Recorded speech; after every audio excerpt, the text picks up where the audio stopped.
That's your And cue. welcome to another exciting episode of Rebel Sage Perspectives. I am your co-host, Rudy, and my co-host is... Michelle, also known as, well, I'm Rebel and he's Sage. But we have with us today the absolutely amazing, fantastic, fantabulous, fantastic's not a good enough word, Lisa Catara. Lisa, welcome to the show. We are so excited to have you on. Welcome, Lisa. I don't know if I can live up to that. Just to be clear. Sure you can. Well, you know, it's a bar raiser. If you don't feel you're there when we're done, you're just going to have to go out and do it in your life. Right. Yeah, on. I'll have to match the achievement level that you've put out there for me. Fine, let's do it. Well, honestly, I looked you up and I think you've already kind of gotten to that and you're just not giving yourself enough credit. So, Lisa, why don't you tell us about your unconventional route to Hollywood? Oh my gosh. That's a broad question. Yes. I left it open for you.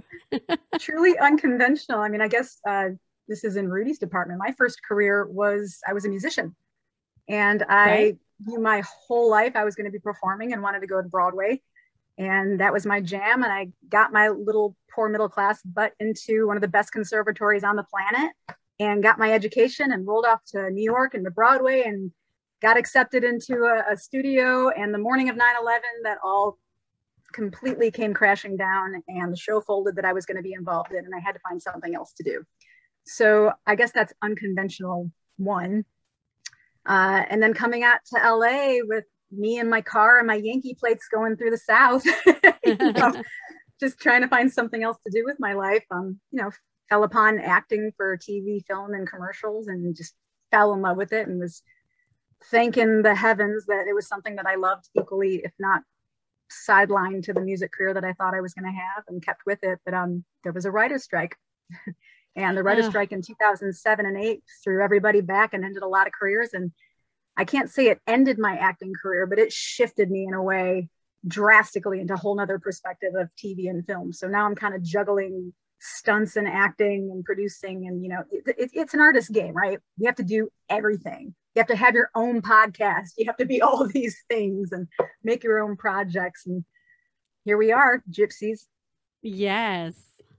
That's funny that you say we have to be able to do everything, because I remember when I was auditioning, whenever they ask, the first answer is, "Oh yeah, I can do that." And you smile. And then they put you on the horse. And that's exactly a perfect scenario. That's right. I get the phone calls. Do you know anybody that can teach me how to ride Western over the weekend? No. Like not falling off and dying type of yeah. I can show you how to grip on for dear life, but beyond that. That's instinctual, I think. Yeah, right. If you don't have that, you should have said no. True. That's true. I am really super interested in hearing about your stunt work because, well, one, I've been trying for a few months, and Rudy will back me up on this, I think.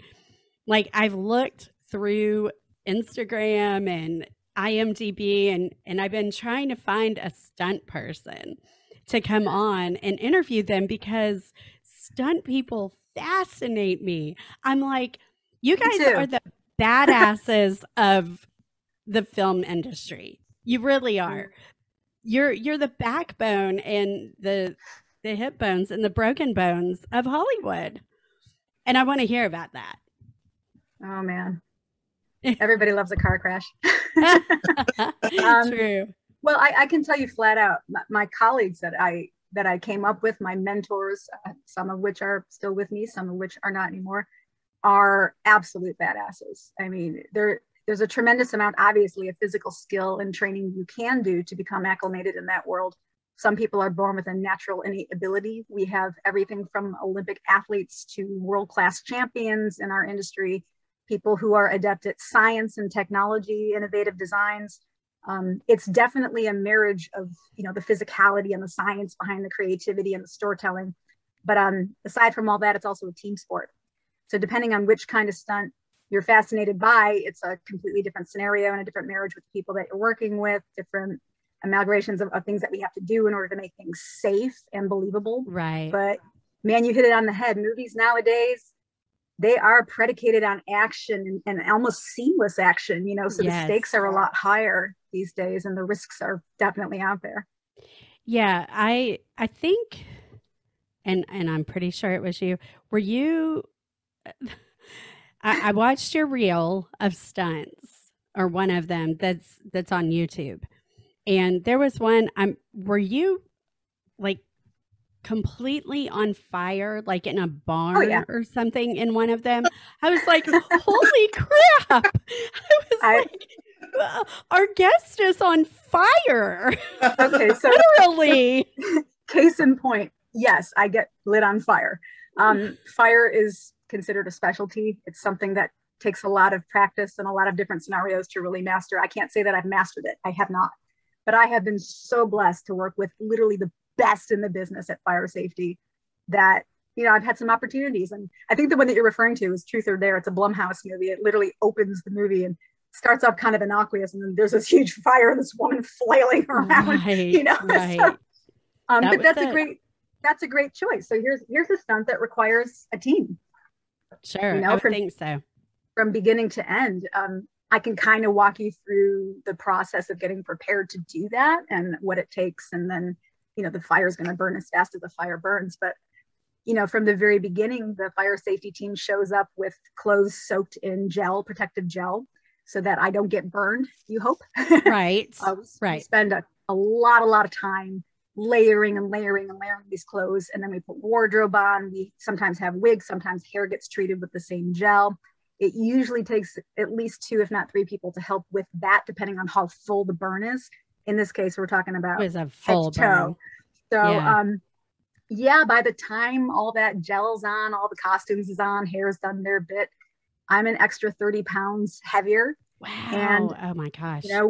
When it comes time to get to set to run through this thing, whenever that is, in our case, it was crunched right after lunch into a rehearsal before we did the burn. So it was a long time. It was a long time after we put the gel on that we were, waiting to do this.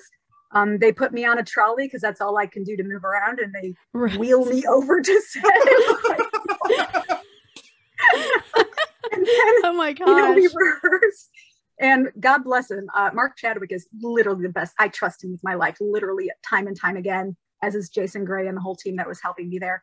And he kept painting me and making sure every little crevice on my face and my neck and under the clothing and everything was covered in gel, right up to the point that we do this burn. Now, in this case, Aurora, the lead in the film, has to set me on fire. She has to drop a match. It sets a line up the front of me and the back of me. It gets lit by Mark, who's standing behind me, hitting off camera. So this blaze happens at once, front to back. I'm not sure, bless her heart, that she understood what that would be like when she was standing right in front of somebody being burnt alive, in her mind. But she was a champ. She told me later she was terrified for me and she had that dreams. But yeah, Mark stood behind me. He lit the back of my leg. We put a gasoline trail on to know where the burn was going to go. It whooshed and he said, go, go, go. And we went. And that one was actually just over a 12-second burn, which doesn't seem like a long time. But it is a long time. Yeah. It's a very long time to go from inside a barn all the way to the outside to a gas pump, knowing that there were, 5 to 7 cameras in different places, that my fire safety team was at the back side of the barn so they wouldn't wind up on camera. They were far from me. And eventually when they said cut, they had to run out, put me out. We had 2 extinguishers. We had an ice bucket for my hands, to make sure that my hands didn't burn. They took pockets of air and extinguished the fire that was kind of still simmering under my shirt. It was a huge, good burn, and fortunately very, very safe, but probably one of the riskier things up there with cars that us morons and stunts do for your entertainment. Oh gosh. Yeah, adrenaline junkies. You're just honestly, come on. It's honestly not just an adrenaline thing for me. The fire wasn't adrenaline. The fire was me. In my mind, I'm a hyper creative. And I like to kind of imagine that I can do things and bring them to 3D, you know, like bring them to life. And that was a challenge that I wanted to have. And in my mind's eye, I can completely take care of it and be focused and do it well. And I wanted the experience a few times, several times. That's awesome. Yeah. You know, I can connect to that. I've always wanted, when I was acting, I always wanted the defibrillator scene. I always wanted that. Wait, do you want to do it as a doctor or you want to be brought to life? No, I want to be brought to life. Yeah. I could see that being very him. Cool. Being brought to life. What does that mean? because I know me, I'd sit there and go, you know what? I'm glad you like that one take, but do you think you can like maybe turn it up to like 1 or 2? And so we can get a little realism into this. I mean, don't stop my heart, but just give me a little shock. Well, and don't forget when it comes to stunts, if we're doing stuff in stunts, we do them anywhere from 1 to 100 times. So right. How many times did you have to do the fire scene? On that movie, that burn was so big and beautiful, and we had so much coverage. I only had to do that burn once. Thank goodness. I was wondering about that. Yeah, it was a gnarly one. And for me, because I did get a little heat, I got a little burned on my neck, my ankles, and the outsides of my wrists. I had to take a little pause when I was like, okay, they're going to ask me to go again. Do I have it in me? I'm like, I have to find a way to say yes. Right. Knowing what it feels like, you know. So yeah, a lot of prep. Oh my gosh. Have you ever sustained any injuries when you're doing stunts like that would, you know, like broken bones or stuff that makes you ache when it turns winter? Yeah. Oh, well, I've got a lot of that from a lifetime of athletics and sports. So yeah, everything on me is Rice Krispies, to be fair. It was already there. Love it. There's an awful lot of wear and tear. I know the unsung heroes here, we get bruised badly, we hit the floor a lot, we take injuries, we get concussions. I just worked on a film where one of our incredible performers got hit, her head hit the ground several times. There was no way to really inevitably stop this from happening, and she got a concussion from it and handled it like a champ. But these things add up. They're cumulative damage for the most part. For me, I've never broken a bone on set. I'm the idiot that like plays a sport on the weekend and does it, or steps off a curb and rolls my ankle. You're the ones I've done that in gigs. I broke my ankle. They went motorcycle riding. I was like, oh, great. I have motorcycle injuries. I've got, you name it. It's, you know, in the free time, I'm not as focused and scientific as I am on set. I'm very laser focused on set. But for me, fortunately, no, I have had fire burns. I've had burns on my wrists, my neck, my back, but nothing horrendous. I have many colleagues who have sustained injuries from work, broken bones and such, dislocated things. There's maintenance. There's a lot of maintenance involved. That's why I have to think, okay, how long do I want to do this for? A lot of us are lifers. I never intended to be a stunt woman. So I'm like, if it's fun and I want to do it, I'm going to do it. If my body lets me, I'm going to keep going. But there's going to be a day when I'm like, let the young one do it. Right. So, let's see. Okay. So when I looked on YouTube, I saw some of your ads and I watched the Kiwi ad and I was like, was that the most fun to make that commercial? Because that was hilariously funny. I was like, thank you. I don't know if I'm supposed to laugh, but this is funny. I think they killed those ads. I thought that was the funniest one. I was very lucky to book that. So I got creative freedom. Yay! To make a character.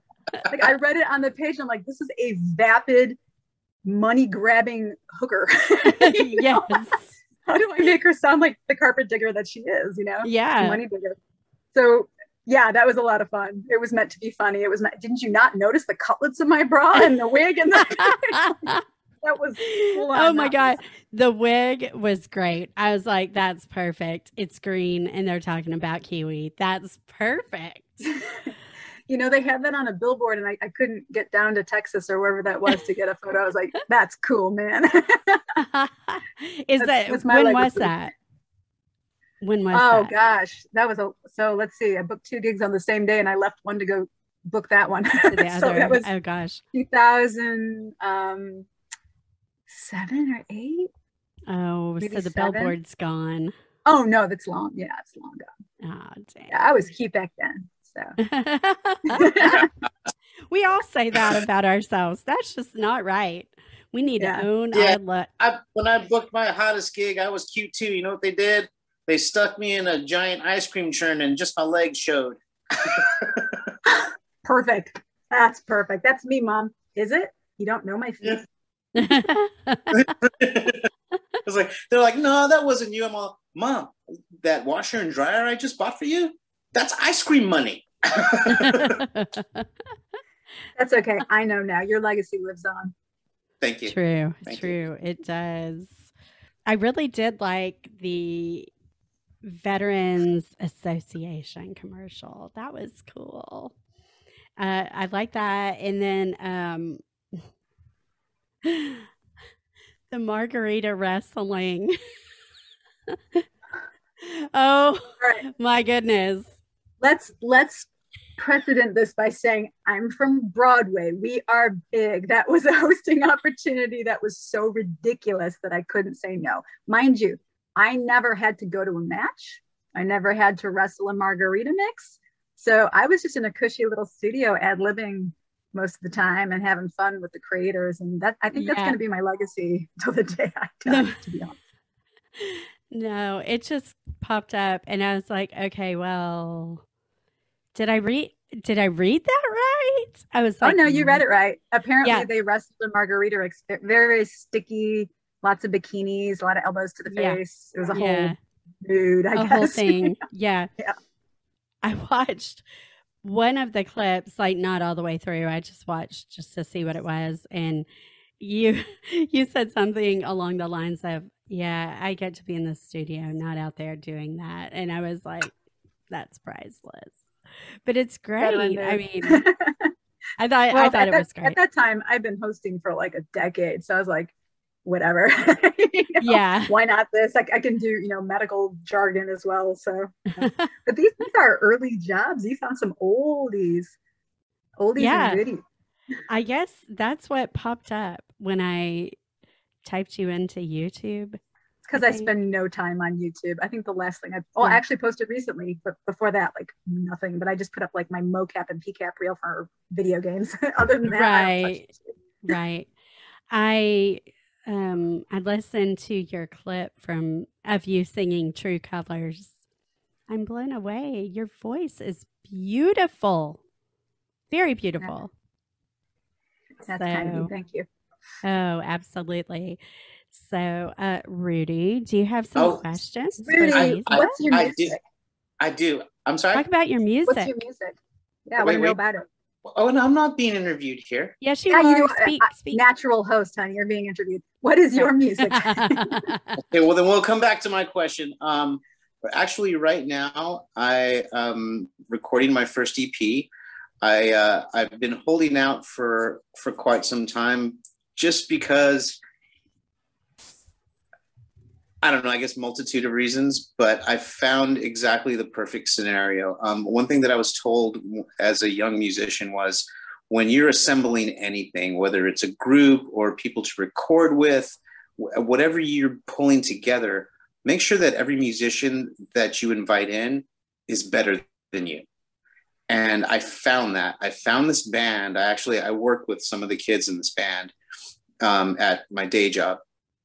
And I listened to their music and I was like, wow, that's right up my alley. And then I got to talking to them, and it just so happens that they're trying to get their own recording label. Because, the music industry has changed vastly in the last 5 years. It's getting to the point where you don't need a label anymore to reach the world. So which is perfect for me because the whole business aspect of it never really got me too excited, but making music does. So I talked to these guys. I showed them a few of my tunes. We've had 2 really good studio sessions, and the stuff that we've gotten down is beyond my own personal expectations. So, I mean, we're finishing up in the next few weeks. And I'm going to pump it out into the internets and tell all my friends and, you know. So your instrumentation is which, besides writing, you also? Oh, I play guitar primarily, but I mess with drums and I'll play with the bass. And if it makes music, I'll put my hands to it and see what I can make it sound like. You produce. You do it all. Yeah. You've got back behind me, I've got a little electronic sketch pad and I plug things in, and I probably don't have a good voice, but they say, no, you're singing fine. So they won't sing for me. So I have to sing. Well, this industry, music industry, has changed dramatically since I was in it. At the time I was doing Broadway, I was an up and comer for the pop industry. And I don't talk politics. I keep my politics off social media and off online. It's old, it's in the past, but there's definitely an underground to that music industry that I wanted nothing to do with, as there is in the movie industry. And it was an interesting journey. And some of the people that I came up either alongside or just a step behind are quite well off in the music industry now, and were willing to do the things I was not. So to do music today, I would say, forget a label. Do it yourself, have fun, you know, do it because you're an artist. I think the world needs more art, needs more artists, more creative thinkers. And thank you for asking me about me. Appreciate it. How could I not? Wait, though, Michelle, you've got these incredible drawings. I see these boots behind you on the wall and other art behind your head. What's that all about? Yeah, the boots, I came up with the idea, and my friends at Murfreesboro Murals, that I'm plugging them. My friends Alicia and Travis Maynard, they brought it to life. I had the idea and Alicia drew it and they painted it on the wall for me. Really iconic. Yes, and I love it. And then this one right here with the red moon, Alicia did that one. I did this one when I was feeling lost and faceless, obviously. And see, art always brings you out of the funk. Yes, and communication. Then the beach one was my first attempt at a beach, and I gave it to my mom because she wanted it. And so then when she moved in with us, I was like, hey, can I hang that? And she was like, yeah. I think she thought I meant out in the public area of the house, but I put it in here because it's bright. Yeah, it's bright and cheerful, and I like it. So exactly. Yeah, I love art. I try to paint, but it's just a little crazy. I don't focus. Yeah, I think it's one of those things like dancing in public, making things, writing poetry. It's just, if inspiration gets you, you kind of owe it to yourself to let it fall out. I can't not be creative. I'm literally like diagnosed as a creative genius. So when I get all, it's because I haven't produced something, or there's some voice inside of me that I haven't manifested somehow, like, photography and stuff on the walls. For me, during pandemic, I started throwing all my artwork and photography and whatnot up on Instagram on a separate page. And I tried not to connect the two. So it was just like, let's see if people like this vibe. Yeah. It's a good outlet. It is. And I used to paint a lot. I didn't have any training on it at all, but good, me neither. Something came across my path. It was a fundraiser for JDRF, which is, in case people don't know, Juvenile Diabetes Research Foundation. And they had this thing that this lady was recording teaching art, like 10 different sessions. And for a donation to JDRF, you could do this online class, this virtual class for it. And I was like, I'm going to try that. What can it hurt? I might be awful. I might be okay. Let's try it. And so then I loved it. And I went from there, and I'm good at some things. I paint birds of paradise flowers. Nice. Pretty well. And I've got one of those hanging up. I do a lot of abstract, and that's more just about how I'm feeling. I love doing abstract because it doesn't have to be anything and it can still be beautiful. It's like I think at the end of the day, it's how it resonates with the person who's feeling it, who's witnessing it. Yeah. And that's what I love about it. But I haven't painted in a long time. I feel like I've been busy doing other things like the podcast and, you know. Yeah, you guys are rocking and rolling. Yeah, I have a Michelle original. You want to see it? Oh, she does. He does. Worth something. It's going to be worth a lot of money.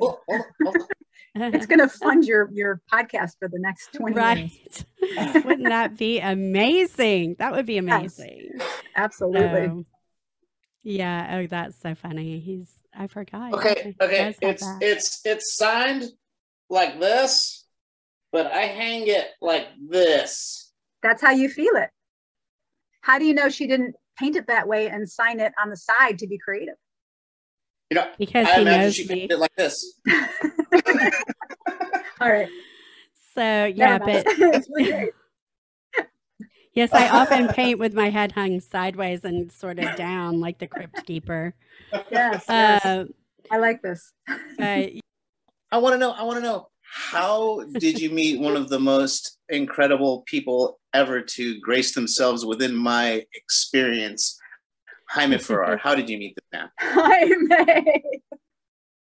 I met Jaime through Alejandro, who I believe you also interviewed on the show. I like him too, but he beat me out of a lot of parts. So, you know. Okay, but you know, a lot of people beat him off parts too. But Alejandro, I booked a series, a small recurring role on a show called The Bridge, and Alejandro was literally a series regular, but without the credit of series regular. There's a lot of people on the show that worked like 11 out of 13 episodes and were considered recurring, not series regular. But he was that the one with C. Morales with like a cop thing? The Bridge was Demian Bashir and oh good God, now I'm forgetting the entire cast. I'll look it up. Ramon Franco, Franco Potente. It was a remake of an English show that we brought here, and it should have done phenomenally forever. The fans were crazy about it, blah blah blah blah blah, and somehow it just stopped. Nobody knows why. It's an absolute mystery. But Alejandro and I, on my first day, sat down next to each other at lunch, and that was it. We were besties. And he is to this day, he's one of my best friends. I adore that man. So freaking talented. But through Alejandro, I met Jaime. Big, beautiful, almost like Broadway Jaime. He made me feel like I was home again. Big personality, you know. He is so very loving. Broadway. And his little dogs too. You know, he is. He's just free. He just owns who he is. And we hit it off. I helped him with a couple of reads here and there. And then recently we have a short film that's going to festival, gosh, I think September 11th. It's at We Make Movies. So all of us are in it. So, you know, whatever you're doing on that. Yeah, good people, good, talented people. Yeah, Jaime was my agent. He showed me the ins and outs. Good. He also let me work with him at the agency, and he showed me how to very nice. Look at people with that kind of lens, you know, and how to conduct an interview when you're having a pre-interview for talent, and how to respect the craft and how to love yourself. I mean, he taught me a lot of wonderful things. So one of my passing careers was in public relations, and I was responsible for damage control and media training, which meant when I had a client like you who was about to do an interview, I would sit down and we would media train you so that the answers you needed the public to know would somehow manifest in the course of the interview. That means I'm incredibly manipulative in interviews, by the way. You're so PR. How I go PR. Go PR. I'm trying to give it up myself. It hasn't worked for me. But yeah, that was one of the things that I did. So yeah, seeing from another perspective and understanding how the bigger picture comes together and your placement, it's just so valuable in this industry. With film, I adore stage actors, theater people, because they stood in the middle of that stage while 100 people did other things around them. And they knew that they weren't the most important center of focus. And it was a team sport, one person helping the other. It's just a different perspective of how they can be helpful, useful. Yeah. Actually, Jaime pushed me onto the probably the crowning jewel in all of my live stage performances. He sent me to an audition for Ray Bradbury's The Wonderful Ice Cream Suit. Yeah. And he was like this, Mijo, it's no money, but it'll be good for you. Just go put something together. He just wants to, wants like 30 seconds. There's a character that plays guitar. Take your guitar. Just go be yourself. You'll do fine. That sounds about right. There's no money at Neil, but it's good for your career. Like, it's a bumper sticker on your car. And you know I just want the credit. Great runs. I worked with some amazing actors. I really learned the whole, it takes a village to put on a great performance. And so here's a perfect opportunity, because now you're working, like you said, you want to work with people better than you, because that's how you transcend as an artist. Yeah. So I met great opportunity. There you go. He used to come to rehearsals. He told us about the story, how they were based on real characters, like real people that he knew. And I was like, wow. He came to every show. It was really amazing. Amazing. Yeah. Good stuff. Those moments when you can feel connected with people and share a moment. Just, I live for that stuff. Yeah. Ray Bradbury kissed me on the cheek. Did you wash it since? Right. No, but some hair going through. I'm weird. I'm gross. No. It's all good. I was thinking the same thing. So I guess we're both weird and gross. So wait, now I have a question, because advertisement to me of this show was, I was promised funny, which we have. I was promised lighthearted, which we've had.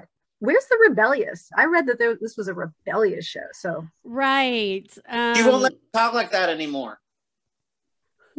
Is this an H&R situation? You can't say certain things. I don't care. Say HR nightmare. Of course it is. It's your show, right? Say what you want. Say Fine. what you want. It'll come out in its own organic way. What's the next topic? We're not really rebellious. Well, just back on that topic. Just back on that topic. Just we back onto it. Okay, fine. It's before 9 a.m. No, it's before 10 a.m. our time. I'm drinking rosé and I'm not wearing pants. How's that for you? Hey, get it, Sage. We are adults in the house. I have desserts for breakfast. Why? There's eggs in them. Those are proteins, and chocolate's a bean, which is a fiber. So in my mind, good stuff. Good stuff. Lisa, on that note, I have to speak up, because I think things like dessert for breakfast and pizza for breakfast, I think we should switch it up. And we should make those really heavy, calorie-laden, sugary, savory foods be morning foods, because then we have the entire day to worry about and burn off those. It works out, right? For like burning the calories. I think you want to go back to calories. Right. Why That's not? my thought. I'm an adult. I eat what I eat. I do what I do. I'm responsible for all of it. And I love a difference of opinion. In fact, that's how I grow, by people disagree with me, but I'm still going to do what I do. Yeah, definitely. I mean, what's the difference? Cake and pancake. Literally cake is in the top. It's the same basic thing. Yeah. Chocolate covered pancakes, I think I saw on a menu. And I'm like, well, is it somebody's birthday? Right? Yeah, life is short. There's other ways to waste your time. That makes me happy. It's a legal drug, so until it's not, right. Sugar me up. Banishing. I'm about to do a bump right here off the counter. He's got like little sugar packets.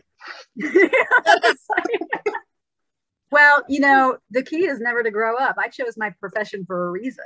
Right I on. Wanted to always play pretend for life. Always grow. What's that? Play pretend for a living? Heck yeah. Oh yeah, Absolutely. more than play pretend. It's not even like at this level, it's not even playing pretend. It is like with stunt work, yeah, absolutely. You're a physical component of storytelling, but and you get paid to get set on fire. I mean, that's awesome. Well, I mean, yeah, I don't know. We're on the fence about whether that's smart or not, but I enjoy it. So whatever. But with the acting, sometimes I'm getting the opportunity to empathize with person I otherwise would not understand their perspective. I would get to read a real life circumstance and become this person and figure out what makes them tick, why they make the decisions that they make, how the ripple effect affected people around them, what the movement was.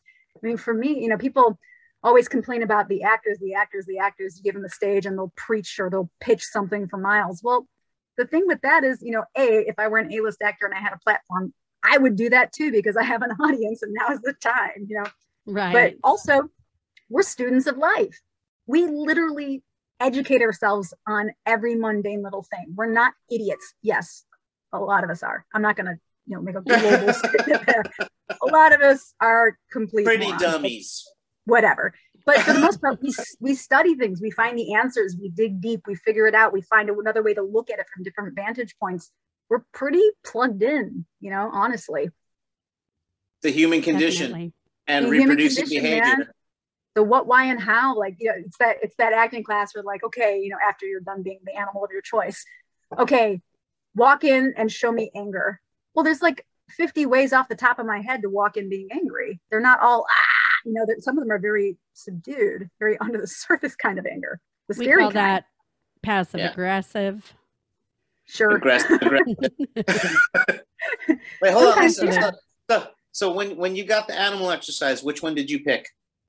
You know, I wasn't allowed to pick it. They picked it for me, and the entire class back then pegged me as a cat. And at first I was like, but now, you know what? I own it, because they're right. I'm very independent. I do my own thing. They can't really put me into a box and say, oh, she's this or that, you know, a little intimidating. I might scratch you. Yeah, I'm a cat. I picked the 3-toe sloth. We were allowed to pick ours. I picked the 3-toe. You were trying to be difficult. Come on now. Yes, I was. Slow did you crawl? Oh, it was great. It was great. They loved it. And then the lion, the person being the lion, tried to mess with me. And then you get to do the scared sloth, which looks scared but moves very slow. Like, very slowly. They're gonna kill me, but I'm so scared. It was fun. I love that one. Anyway. I like that challenge. Oh, good choice. When I start mentoring out here, I'm gonna throw the sloth in to see how people handle that. Oh, they're gonna look at you. They're gonna look at you, and then the next person right next to them and go, I think she's in the K-hole. There, you want some rebel stuff? There you go. There you go. Throwing it out there. It doesn't take much. I've been labeled difficult most of my adult life. I say no a lot. So, if you've got boobs and you say no, you're a difficult person. So right. Exactly. Where can our listeners harass you? Yes, that's it. And listen, I welcome harassment. Come on by, because for me, I really try to hold a space for empowerment and encouraging people to be whatever their highest potential is. That's my base bottom line.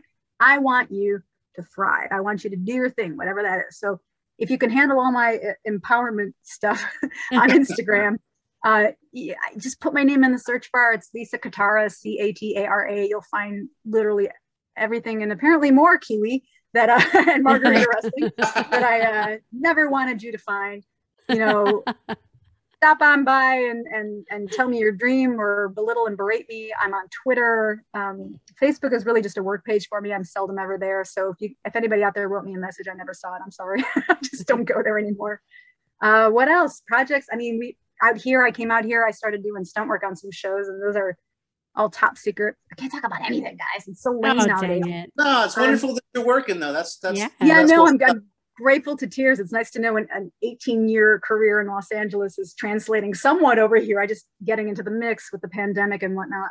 I don't know. I'm out here in the world pursuing my dreams, and I'm tenacious as hell, and I'd love to connect with people who are also as tenacious. Lisa_Catara on Instagram and Twitter.